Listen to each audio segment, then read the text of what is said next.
Pagsisikap. Pagkamit ng tagumpay.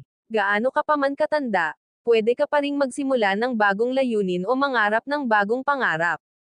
Makaranas man tayo ng napakaraming pagkatalo, hindi natin dapat tanggapin ang kabiguan. Upang magtagumpay, kailangan muna nating paniwalaan na kaya nating magtagumpay. Ang sikreto sa pag-asenso ay ang pagsisimula, ng pagsisikap o pagpupunyagi. Ang talento ay mas mura pa kaysa sa asin.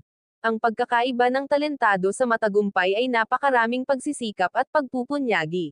Hindi mo dapat alalahanin ang kabagalan, huwag mong husgahan, ang bawat araw ayon sa iyong ani, husgahan mo ito ayon sa mga iyong itinanam, mo basta't hindi ka lang titigil o susuko. Gawin mo ang pinakamabuti mong makakaya. Ang itinanam mo ngayon, aanihin mo sa pagdating ng panahon. That's it until next time. If you like our videos, don't forget